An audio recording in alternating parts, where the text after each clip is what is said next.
Welcome to Positive Talk with Kevin McDonald. Hey, that's me. Hi, and welcome to Positive Talk. Our show features the best positive stories and people from around the globe as we endeavor to answer the universal question of why am I here and what is my purpose? Understanding that can change everything, and knowing your greatness is fundamental to living your best life. So join us right now as together we work to create the adventure of our lifetime.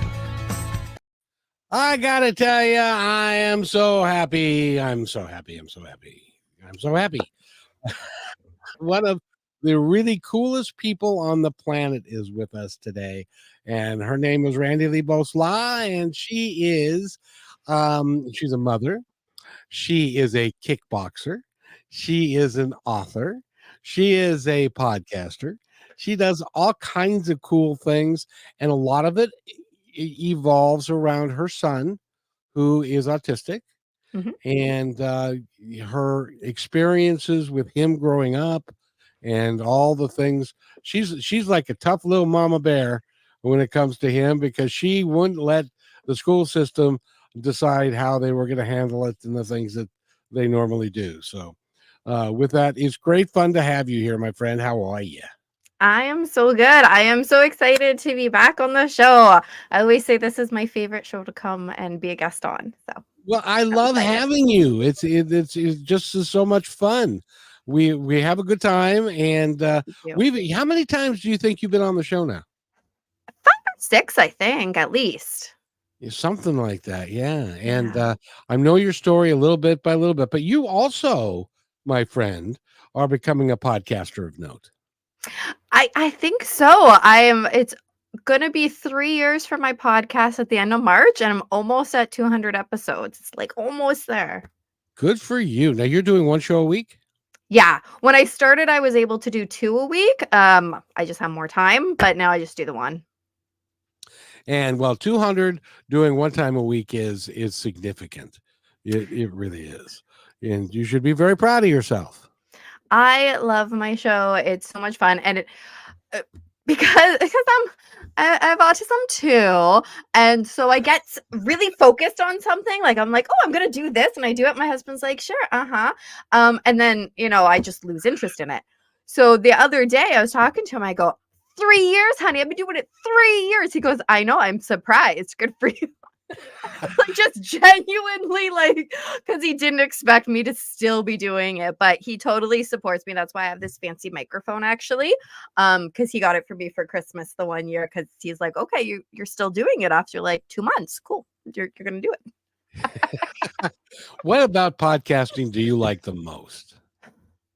Well, so when I was little, I was gonna be a famous actor, and so it's pretty close to the same thing, because now it's just my show instead of being somebody else's show. Right. But I love meeting the people, right? Like, I know I'm on your show as opposed to you on my show, but like, I love meeting different people, the people I would never have met before. I've met people from all around the world. I know. It's exciting, isn't it? It is. I love it. In fact, it was so cool the one time I had somebody from Australia. So we had to like really coordinate a special time for that one, because they were a full day ahead of me. It was really right. Cool. Who was that? Do you remember? Oh, I cannot remember, because I think it was about 2 years ago. I just remember like the feeling of going, they reached out to me like, I know your podcast. I was like, oh, this is so cool. Well, I got to tell you, can I tell you a quick story? Of course. I'm very proud of this. Do you know who Gary Zukav is? No. He wrote the book, The Seed of the Soul. And he was way back in the day, in the late 90s, early 2000s. His book was taken to somebody who read it, and this person loved it. And so this person said, I have to have him on my show. Now, maybe you've heard of her. Her name is Oprah Winfrey. Oh, that would be so cool if anybody knows her and wants to give her one of my books. sorry to interrupt the story, but that's cool. No, that's quite all right. So he was on her show several times, and she put him on the Oprah recommended reading book club, and which drove his sales through the roof. And Yeah. he became a very, very gifted speaker. He and his wife, Linda, who sadly, I just found out the other day, passed away a couple of years ago. But they've been working very hard. So I decided, because I'm a big time podcaster now and all that, and I have over 800 episodes, and I decided, well, I'll just reach out. So I reached out to his institute, which is Seat of the Soul Institute, and they called me back. They emailed me back, and they said, "Well, can we have the interview that you did in 2003, because it was Gary and Linda at the time that were both on the podcast together, and of course she has passed now, but he thought that it would." The gal thought that it would be really cool for Gary to have that as a memoir of something that he can, because it had her Oh, voice and who she was and yeah. all of that. And so he's coming on my show in the end of March. That His is so cool. Isn't that a fun story? That is a fun story. He can come on my show too, because he's a writer. Yes, he's done several books, and it's That's all so around cool. all around spirituality and the soul and all of that. So he's That's so it really, cool. yeah. So what Well, happened? because you have a great show, so why wouldn't somebody want to come on it? Well, what I found out is that, just like your show, when we reach out to people, they actually go and they do some research on us. Oh my goodness. That's crazy. I, they check out your show to make sure that they like it and it's good, and Yeah. then they reach out to you and say, "Hey, well, yeah, I'll consent to go on your show." But what they're really Right. saying is, that is a really cool show, and I'd love to be on it. Right? Oh, you must feel like all tingly. Like that's exciting. It really is. Well, the cool thing is, and as we get into this more and more, we find that. By the way, I got to make a disclaimer here. If you are doing a podcast, or you're thinking about doing a podcast, I have to tell you, be careful what you wish for, because everybody's going to tell you, "Oh yeah, become a podcaster, get into the radio business. You're going to make $1 million," and you can laugh now. You're going to make it. Ain't nobody told me that. I just said it'll be fun, which it is. Yes, but some people get into it because they think that they're going to have 100,000 listeners a show and stuff I like that. And wish. That'd be awesome. wouldn't that be awesome? But it takes time, and you have to develop your craft. You have to learn how to. And by the way, if I didn't know how to edit and to put stuff together and to put it all, this would cost way more than I could ever afford. Right? It is a pretty big endeavor. Like I remember when I first started, right? And I didn't have the nice webcam, or I didn't have the nice microphone. But I mean, the concept was good. People were coming. But there comes a point in time that if you're going to be serious about podcasting, you have to get the right equipment, or else it's not going to sound good. It's not going to look good. If you do a video version too, which we do. So you got to have the right stuff too. So there is a bit of, you got to put stuff into it. You do, and you have to be aware of how it all works. And then when did you find now? First of all, I shouldn't even ask this, because you're a very gregarious person. You're a people person, and having conversations with people for you is really, really easy, I'm But sure. ask it anyways. But did you feel that there was a learning curve for you to become a great interviewer? Yeah, like as much as I like to talk to people and I'm finding it works well. The first few episodes, because when I was looking into doing podcasting, right, and I'm researching it, and a lot of it says, make sure that you have a structure and things like that. Honestly, my flow is not structure. And I learned very early on that I just like conversating. And that probably also has a lot to do with, so I was an employment counselor back in the day, and I went to school for social services, right? Like I have a lot of that background. So having a conversation with somebody, especially since we're talking about mental health, I have to be able to put them at ease. And having just questions laid out and it's the same set of questions, it doesn't work for what I do. And to me, when I listen to a podcast, I much prefer the conversational ones than the ones that are just a structured set of 5, 10 questions. Well, and the fun part is, like, you and I have done like 6 or 7 shows. Yeah. This show is starting out completely different than the other Right? shows, and it's going to end up completely in a different place. And the cool thing is, I had a gal drop me a line, and she said, "I like listening to your show because I never know what you're going to say next." Exactly. That's what I like too.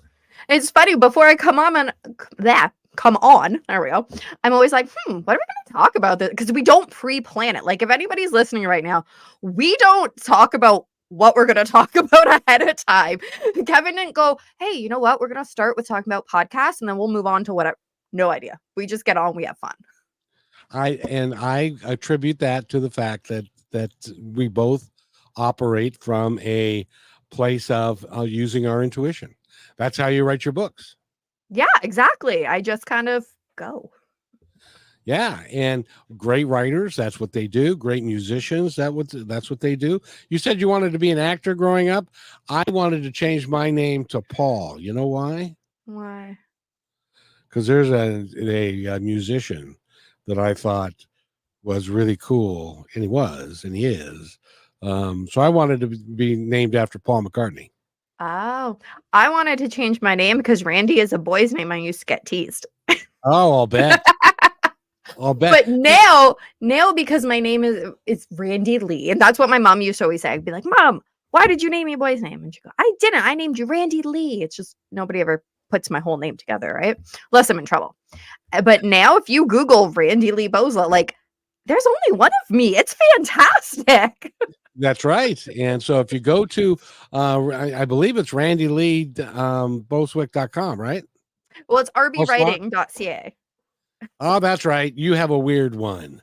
I do. I really maybe someday might change it, but it's fine. No, it's fine for the moment. And who But if is you Google it, right? Like if you Google Randi-Lee Bowslaugh, you're gonna get to a ton of stuff. well, you know what's irritating to me? Now, you know my name's Kevin McDonald, right? I hope so. It's right there on the screen. Yeah. Now, are you in Canada? Yes.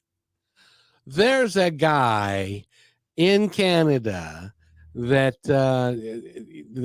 did something called what was it, Boys of the Club? Anyway, he's a comic, and Okay. his name is Kevin McDonald. Ah, So if you Google Kevin McDonald, all of his stuff comes up. yeah, that's a problem for you. Maybe you should have changed it to Paul. And so what I've done is it's now Positive Talk. Now, if you go and Google Positive Talk, either Positive Talk with Kevin McDonald or Positive Talk Radio, I'm like the first 9 pages. There. See, you figured it out anyways. You just got to work around. Yeah, so it worked out. It worked out fabulously for me, and it's like it's working out for you. Now, you know, I also heard, and you can tell your husband this, Okay. that the average podcast lasts 21 episodes. He actually did say that to me, and he actually goes, I'm really quite impressed. Like he is awesome. He made sure I had all the soundproofing. Like I'm teasing about him, but he actually is pretty awesome. But no, he said that, and I was like, wow, I'm doing really good because I'm almost hitting 200. Yeah, well, and the cool thing is that you're doing it consistently every week. What day do you drop your episodes? Wednesdays at 9:30 Eastern AM, 9:30 a.m. Eastern. And so every Wednesday you can go, and the name of the podcast is Right or Die Show. Right or Die Show. But you also talk about mental health. Yes. And a whole bunch of other stuff, which I really like. What do you think about the concept of niching down to a narrow thing that you're supposed to do on a podcast. To me, that was doing that. Like, to me saying I'm talking about mental health, and sometimes I'll throw in some, like, autism and learning disabilities because 'cause they're special to my heart. Because they don't technically fall under a mental health, they fall under developmental or learning disabilities. Um, but I think I niched down to say mental health. With writers, right? So Yeah. there's the niche, as I say with writers. Now, when I say with writers, it doesn't mean authors. I have had songwriters, I have had screenplay writers, Oh, somebody perfect. who wrote blogs. Like, it's a pretty big thing saying writers. What I always tell guests when they're like, "Oh, I'm not an author." I'm like, "Hey, have you written something that someone can read on the internet? Then you count." Oh, that's good.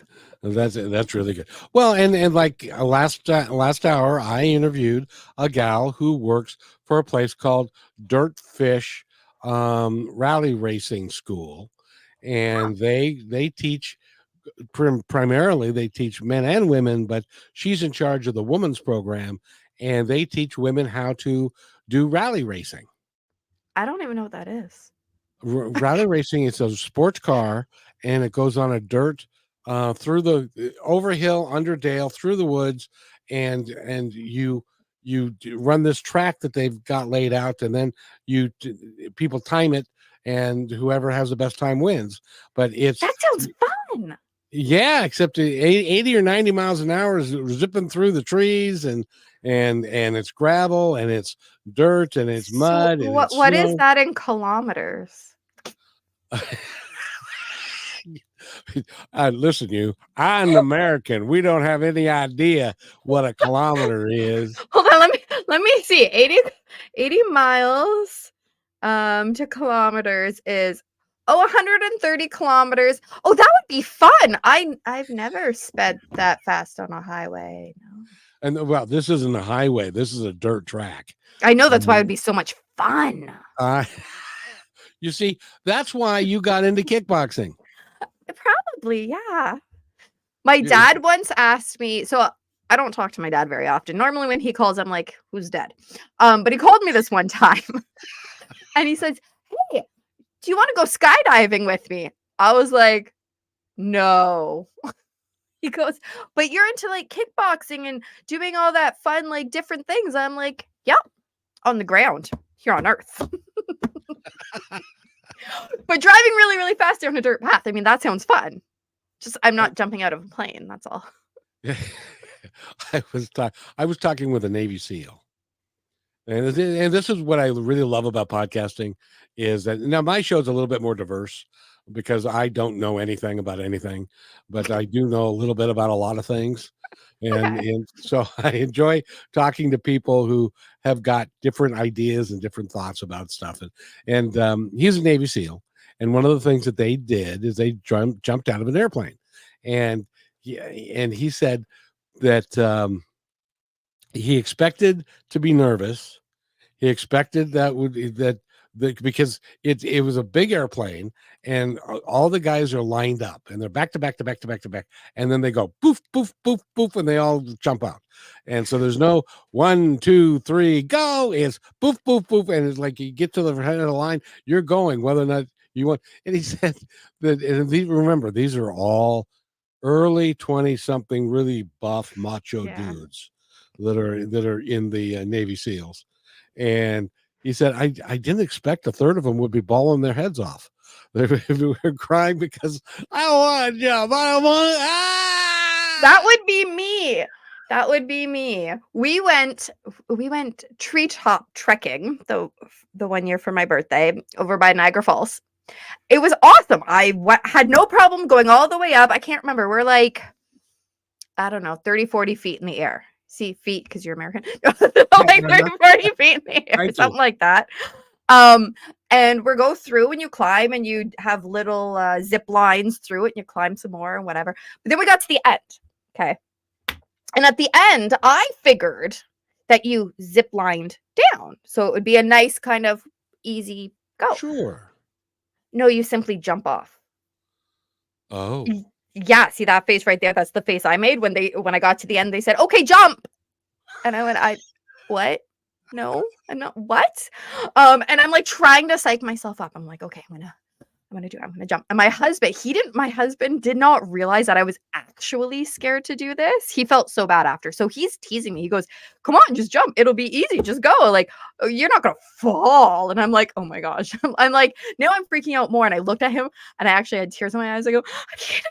He goes, "Oh shit, I'm so sorry. I didn't know that you were actually scared." He goes, "I feel so bad now." I'm like, I don't think I can do this.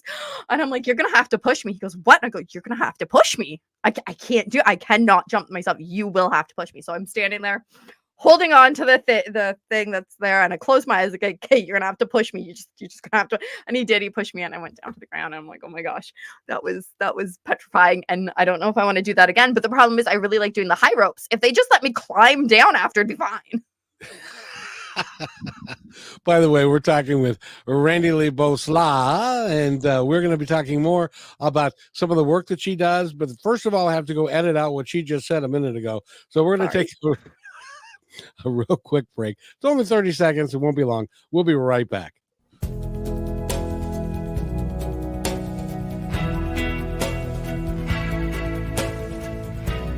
They have your eyes. They have your ears. They have your smile. Now all they need is a little more of your time. Make a difference in your child's life, because anyone can be a father. It takes time to be a dad.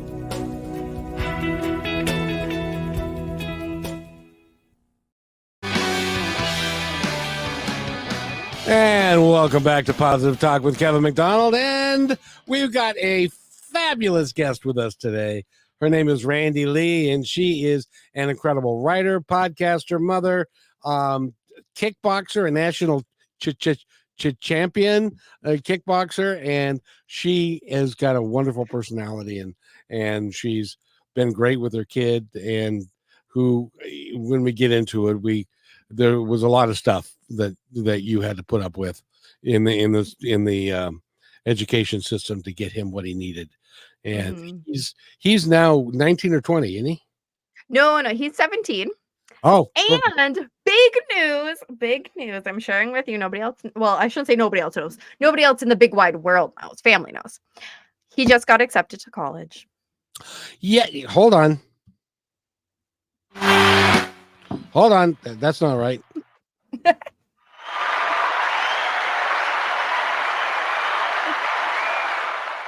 Congratulate him for me, would you please? I will. He's so excited.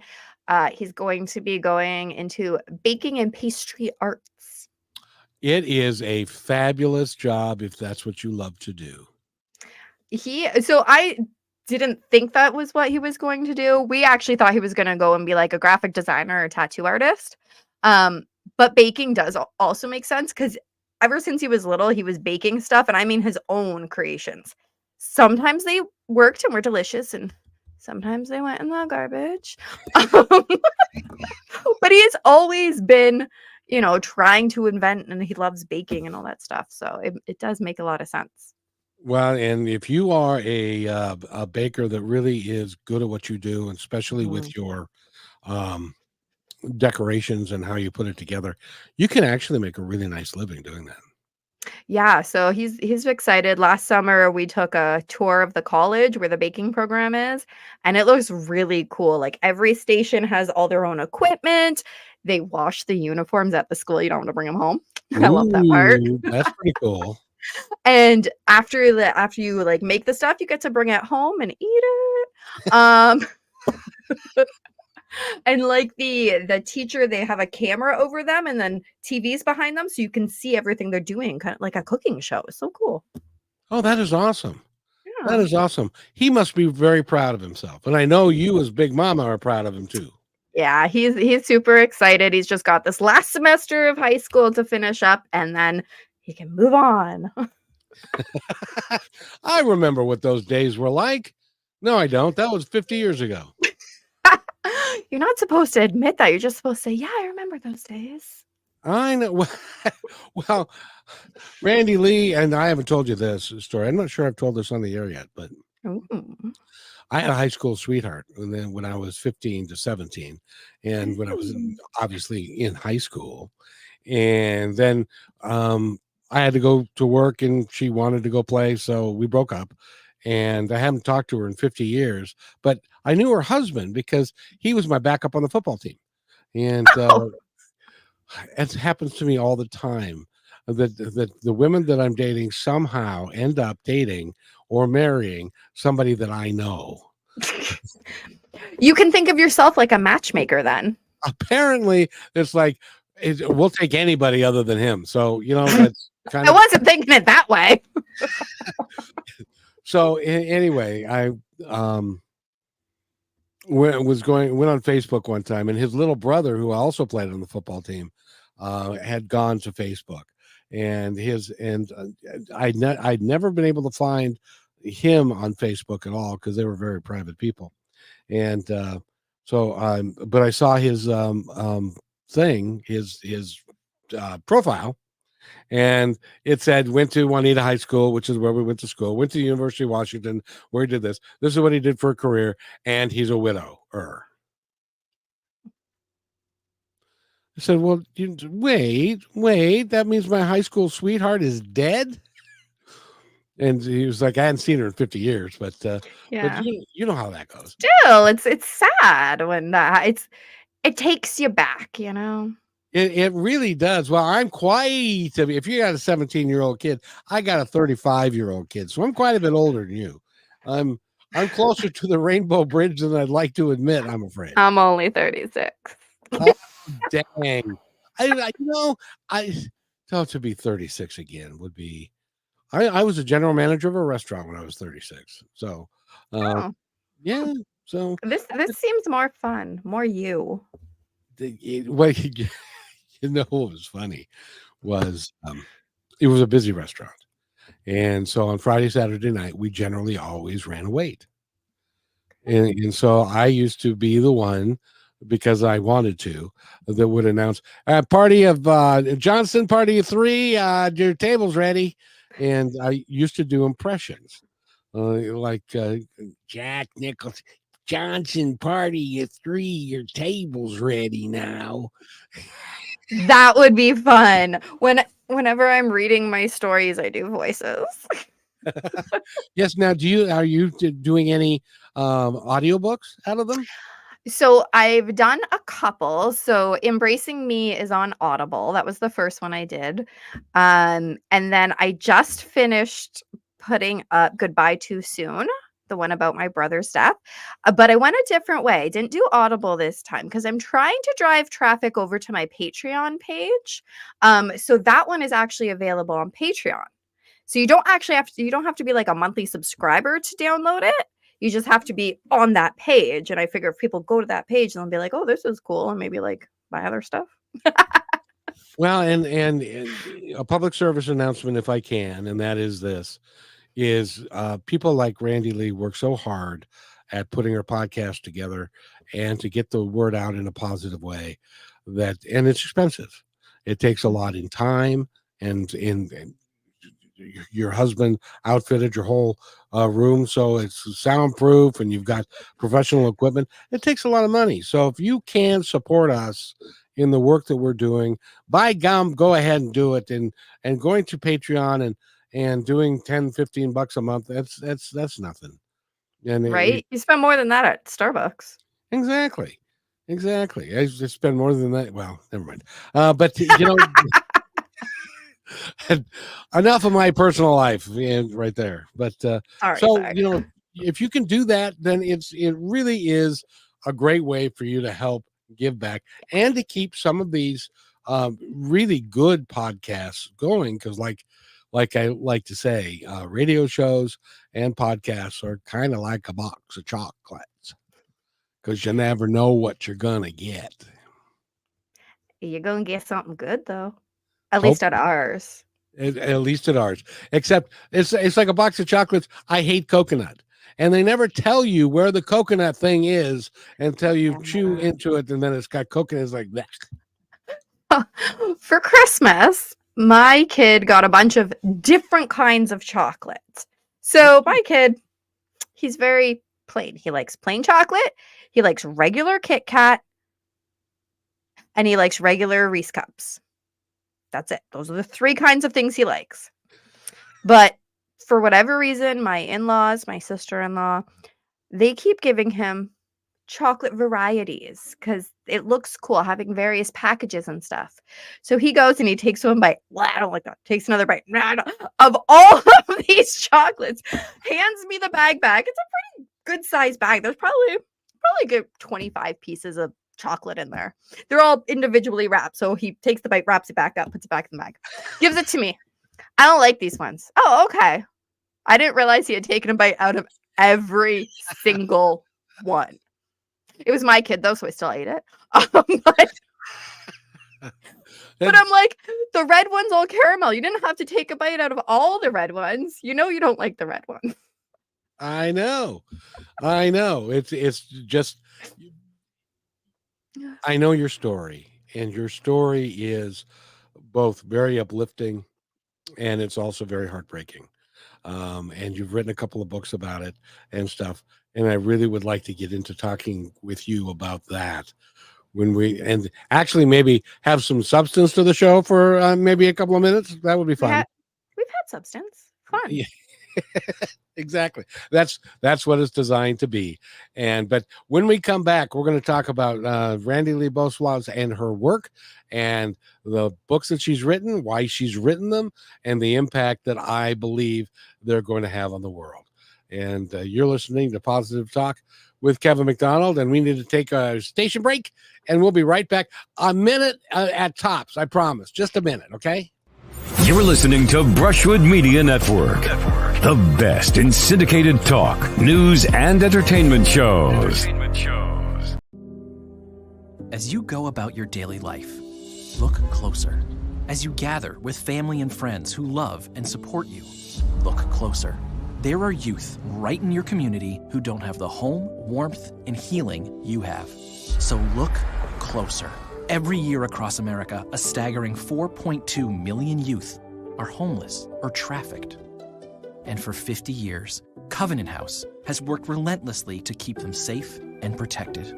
Tonight, 2,000 young people will sleep safely in a Covenant House bed. And tomorrow, they will wake up surrounded by love.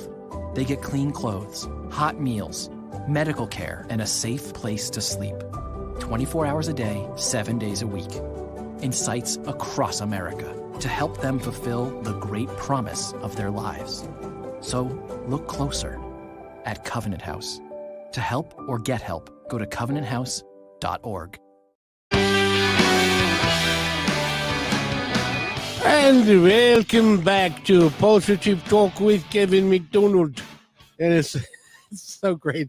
It's so great to have you here because you are such a dynamic individual, and I just love you to pieces. I got to tell you, I get along with everybody, but there aren't a lot of people that I can say I love to pieces.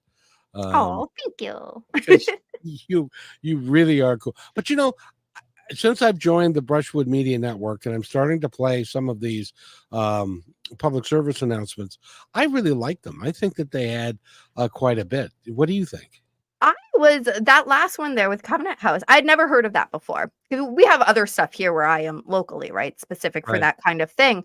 But I really liked I liked the commercial, and I liked how it said they get the meals, they get the clothes or whatever. Because sometimes, I know at least around here, sometimes it's like, so it's called the Raft, which would be, it sounds kind of equivalent to this Covenant House. So we have the Raft. But all they ever do is support the Raft. It's for youth. How? What are you doing? How are you supporting them? So I really like the way they did that up. Well, good, because I do too.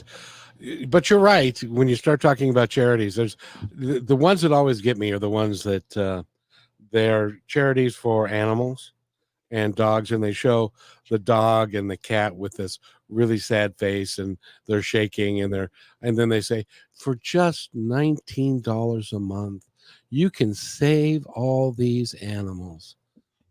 Oh, really? $19 a month. How much actually goes to the animal, and how much went to the production for the commercial and all that kind of good stuff? So anyway, that's a story for another time. So do your due diligence before you give a bunch of money away, to make sure that it's actually going to where it needs to go, It's and true. and Yeah. you could be doing something great. Speaking of where it needs to go, I want to talk about you and your books, and the first book that you wrote, and then the book that I know is near and dear to your heart, about your brother. Yeah. Lots of things, lots of books. You have had, we talked about at the beginning of the show that you have, um, well, I believe that we're all born great and we know our greatness, but most of the time we don't know our greatness because somehow in the course of our lives, it's either we're told stories that make us feel less than, and we don't feel all that great, even though we are. And you have overcome a lot of things to know your greatness.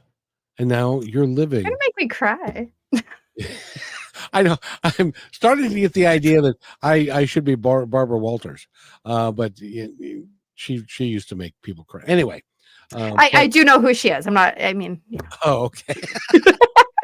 Well, she was older too, but no, you have overcome a ton, and you're now giving back to help other people who are either going through it now or will go through it in the future. And it's guaranteed, doggone it, that people are going to go through that in the future. There's going to be suicide in their life. There's going to be dysfunction. There's going to be mental illness or a different type of living and of being. And I'm glad that you're doing that. And you're doing the podcast that's also talking about that. Why do you feel it is so important to you in your heart to do these things? so it actually, I can remember a very specific moment when I decided I wasn't going to be quiet anymore. So it was, ooh, probably 9, 10 years ago now. Um, it was around midnight, 1 in the morning, something like that, and my kid is just bawling his eyes out, just bawling. He doesn't want to go to school because people are being mean to him, and why doesn't anybody like him? Why does he feel this way? And this is he's had times where he's tried to hurt himself, where he's tried to end it, and so in that moment, a couple thoughts went through my head. Was holy crap, does he not know that I've had these thoughts before too? Huh, I guess I have never said that. Wait, if I've never said that and he feels like he's the only one, then obviously he's going to go through the same thing I did. And that was absolutely horrible. I don't want him to go through all that. So in that moment, I went, I can no longer be quiet about all the things I've been through because it's not helping my kid. And then from there, it progressed to, well, if he's like that and I was like that, then there's got to be other people like that. And so that is kind of how that was the catalyst moment to me being loud. No, you're just insistent. Ooh, I like that. I'm going to use that. Because you were right. And I, in talking with you before about your story, that you would not, the school system has a way of operating that wasn't working for your son. Yeah. Correct me if I'm wrong. Yeah. But and so rather than you saying, well, son, there's nothing that I can do about it because this is how they are and this is what they do and these are the rules, you went in there and said, I would have to edit it out what I was about. Words. I went in there and said words. And lots of words in a pointed way of, no, you're not going to do this to my child, kind of thing. Yeah, pretty much. And actually, so like I said, he's in grade 12, and we had this other vice principal from grade 9 to 11 who was like, yep, I get it. He's going to do all his work at home, whatever.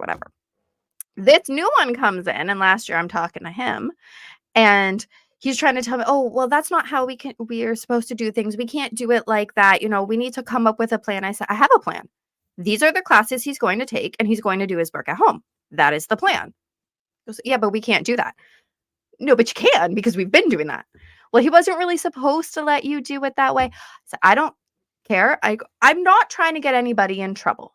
And I don't care what piece of paper you have to fill out, but this is what is happening because this is how he learns and this is what we know works. And he has one stinking year left. And he keeps trying to tell me, I don't know, I have to pull up his file and look at it and all this stuff. And all I'm thinking in my head, having worked in customer service, you always pull up the file before you call the person. I know you've looked it up. But anyway, so I go, wow, I can tell we're going to have what was the word I used? I don't remember the exact word, but it was like, we're going to have a really bad relationship this next year. And he turned his tune. He did not want to have a bad relationship because I was like, I'm not going to yell at him. I know what I want. I've been through this so many times before. I'm just going to state and restate what it is that we're going to do until I get it. And yeah, it's tune completely turned. He's like, oh yeah, I see in the file now. I've just brought it up. And yeah, so we're going to do this and that. We have to fill out this form and that form. I'm like, cool, because this is what we're doing. I'm glad you figured out how to make it happen because this is what we're doing. I can just see you as you're leaving your car in the parking lot of the school, and the secretary is looking out and going, "Oh, Mr. Principal, Randi-Lee's coming again." And yeah, whenever I call him like it's Levin's mom, they're like, "Yep." Well, but you have to be your kid's advocate. And I'm convinced that if more parents were to take their kids seriously as far as things like bullying goes, Yeah. and getting treated poorly at school, and they come home and they're crying and, well, it's just school and that's just the way it is. And then they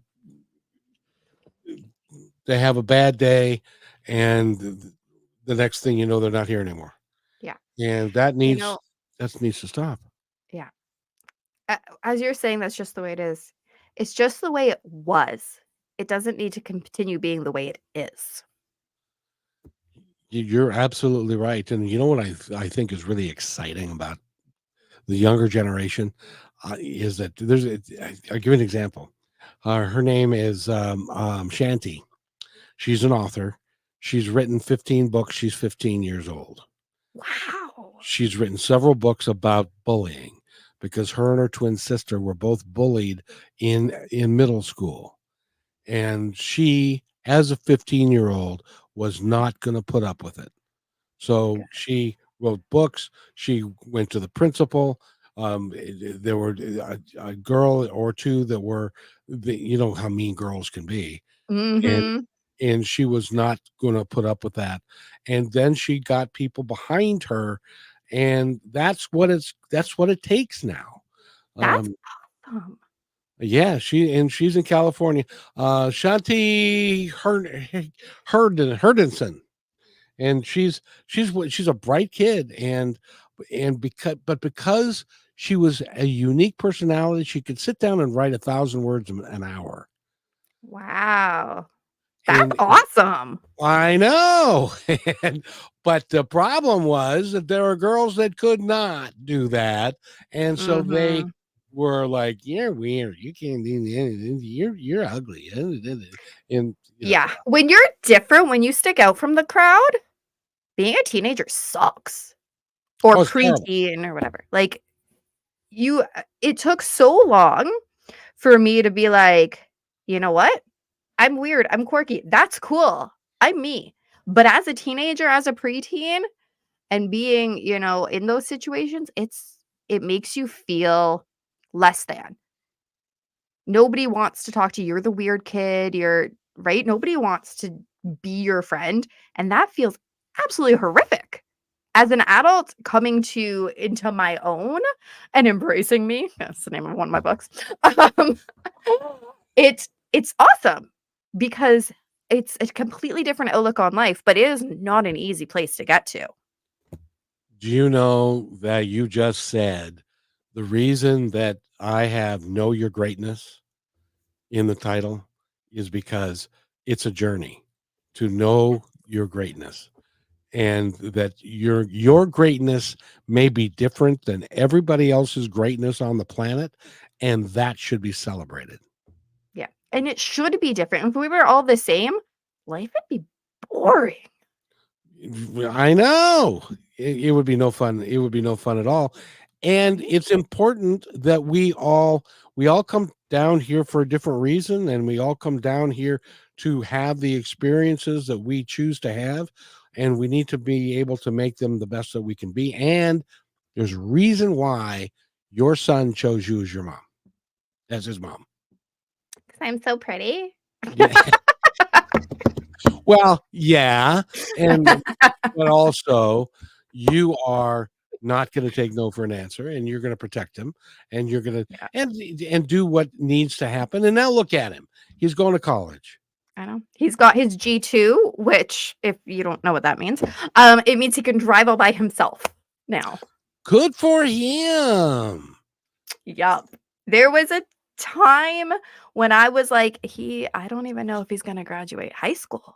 Like, it was pretty touch and go for a while there, but now he's about to graduate, and not just graduate, but he gets like 80s. Like, he's a smart, stinking kid.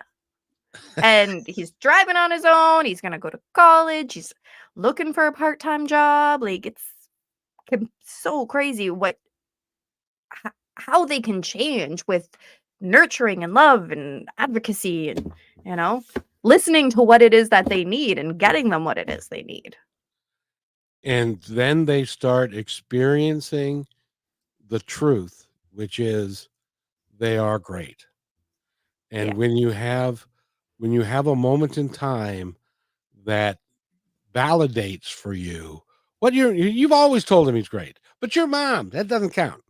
Yeah. But when he has a moment in time when he can validate that he is great in his own right, that can be a life-changing experience, because then he can apply it to every other thing in his life. Yes, exactly. When he graduated grade 8 during COVID, they made his teacher. This was the first teacher in a long time that we actually liked. Like, most of his teachers we did not. But this one we liked so much, I gave her like a thank you gift at the end of the year. She's like, "Oh, you don't have to do that." I'm like, "No, I really did."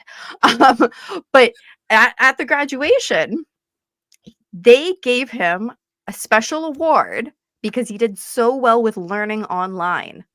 And so all these times that the news was coming on and they're like, "I just want to thank the kids because they're not in school and learning online is so hard." I'm like, but not for everybody. And I'll say, I know some of the kids that they have to be in school to learn or they're not going to learn. Like, I'm not saying that that's not true. But having COVID happen, you can tell now the kids that do better online, that do better by themselves as opposed to being in this classroom. And now that we know it's possible to do these things, we should continue doing it for the kids that need it. And that the ones that it works for. Exactly. Because a classroom that's got 25, 30 kids in it can be very disruptive, and especially if you've got kids that you may have had a problem with in the hall or Yeah. out in PE class or something like that. And it's better for him to be able to focus. And if he can focus in his house rather than at school, then by all means, we need to be able to do stuff like that. Right. And we have the technology now, so let's use it. Exactly.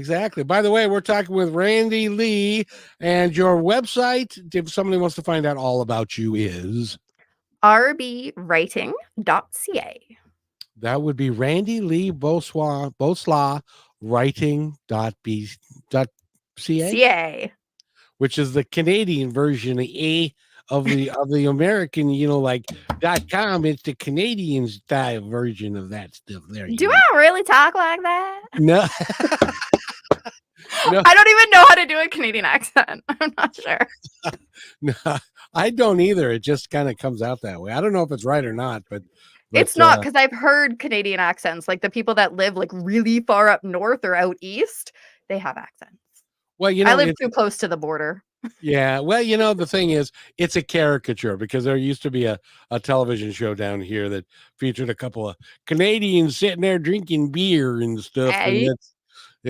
And, and anyway, so we're talking with Randy Lee. We need to take a quick break. This is about old people. I'm one of those. So listen up. A lifetime of savings can disappear overnight. Millions of dollars are stolen every day from unsuspecting older adults by family members, caregivers, and trusted professionals.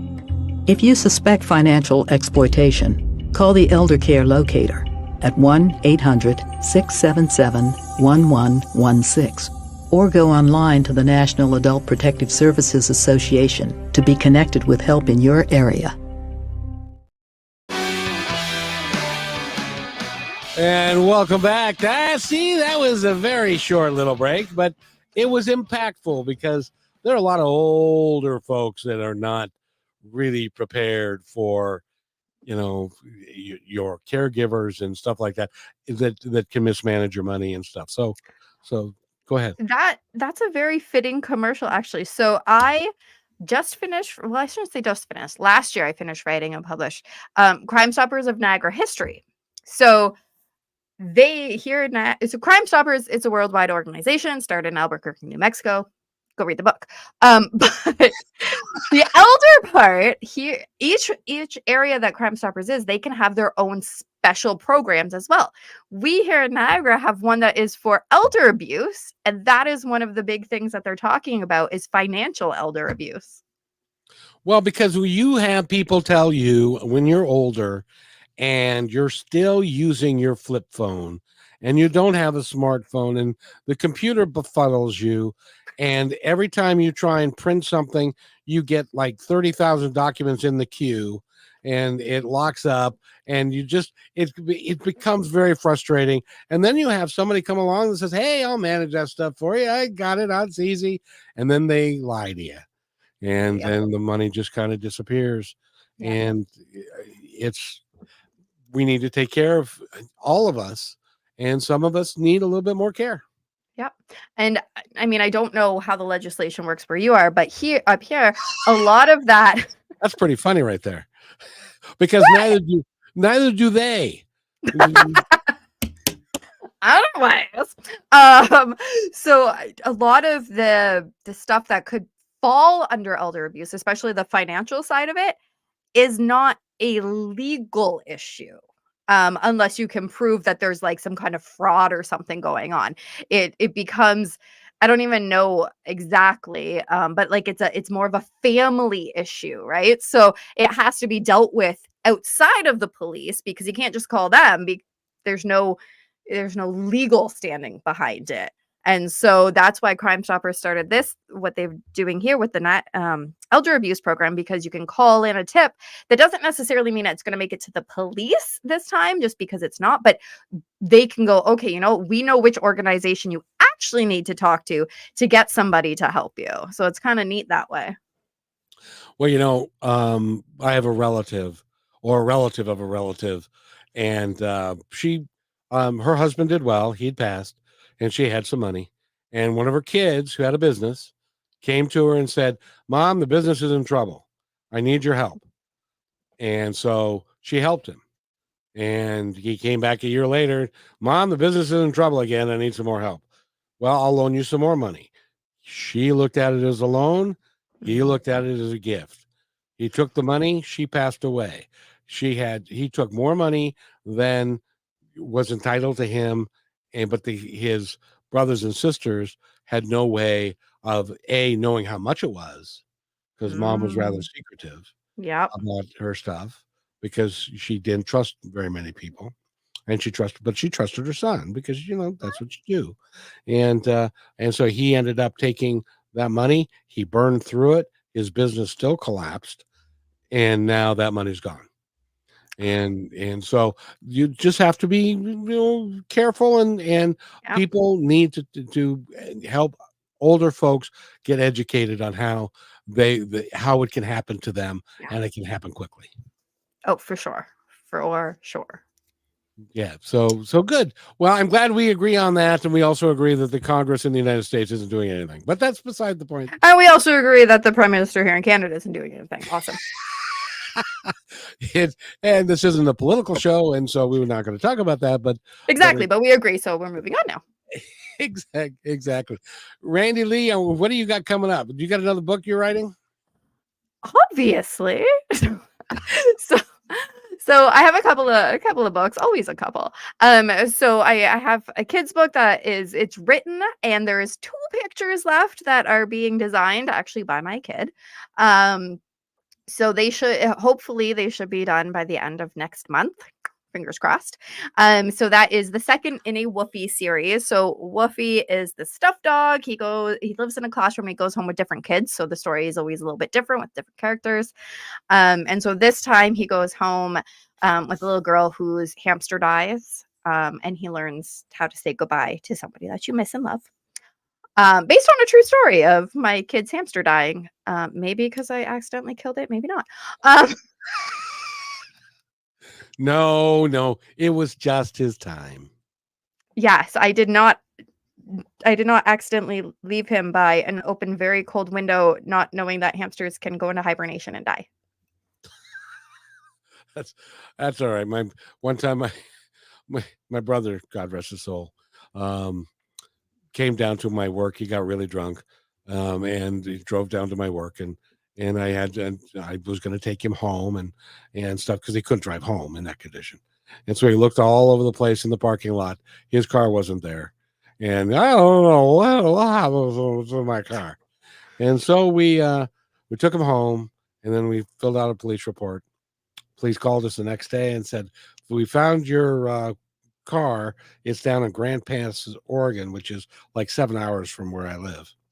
And so we take him down to get the car. Now we had my wife at that time had a wonderfully beautiful aquarium, lots of pretty expensive fish and stuff. And so we take my brother down, we get his car, we come home, park the car, we walk in the house. It's 85 degrees. All the fish are floating. And my brother was like, "Oh, I guess I turned the heat up a little too high." Oh, So those things happen. Those things happen. But yeah, but it inspired this book. which is really cool. And then I'm also I'm going back to my roots, that I'm writing a new poetry book. Good for you. Yeah, you want to hear one of them? Quickly. Yeah, it's a short one. It's 4 lines. Hold on. 4 lines. I don't have a title for it yet. I don't know. But this is one of the poems. Enough feeling pity, time to take back me, hard work to be done, but I will have won. And I'm great. Maybe that's what I'll call it. I'm great. See? Needs a title. You are a spectacular human being. That's all I can tell you. Thank you. That's why I love coming on. You compliment me. Well, you do so much. You do with your child, with the work in the community that you do, with writing the books, the podcast. You do so much. You should be rewarded for what you do. Thanks. Yeah, so those are kind of the 2 books I'm working on. I'm also working on an additional YouTube show to highlight the history of mental health. I've been working on it for a little while, so hopefully it will be up and going sometime soon. When it comes out, you have got to tell me. Well, here's the thing, is that I'm going to have you on my show on a regular basis because and I don't care if anybody listens or not. I just have too much fun talking to you. Right? I think people should listen. I think so too. Right? I think so. Exactly. And then hit that like and subscribe button. Randi-Lee, your website again, please. rbwriting.ca. rbwriting.ca. Go there and find out all the things that she's doing and listen to her podcast, which is called The Write or Die Show. And that can be heard probably everywhere. Pretty much podcasts are. anywhere you listen to podcasts, Spotify, Apple, Google, whatever, and also on YouTube. Yes, indeed. I had, and then we have to go, but I had somebody say, well, how many places is your show on? I said, I have no earthly idea. And he said, how come? All of them. They could be on, it's like 100 different platforms that Right? it's on. It's just on all of them. Yeah, because what happens is it gets on Apple and then everybody else steals from Apple. And so, because they all need material. Yeah, So it's on all of them, wherever you listen to your podcasts. exactly. Randi-Lee, thank you very much. Your website one more time, and I got to go. rbwriting.ca. And thank you, my dear. Will you come back? Yeah, of course you're going to come back. I'm going to make you. Obviously. I'm going to fly up there and I'm going to grab you and we're going to do some more stuff. So. That actually sounds like fun. We'll go play tourist. Exactly. Thank you, my dear. Thank you, everybody, for listening. Hey, thanks for listening to this episode of Positive Talk with Kevin McDonald. We are a production of KMmedia.pro, a full-service media company. Whether it is audio, video, shorts, or longer pieces, we're able to take each project from beginning to final product within your time frame and on budget. Visit KMmedia.pro for more details about us and to get started on your project. We also would like to thank the Brushwood Media Network for all their support. Go to brushwoodmedianetwork.com to find out more about them and the quality shows featured on the network. Until then, we'll see you next time. My name again is Kevin McDonald, and please remember, be kind to one another because each other's all we've got.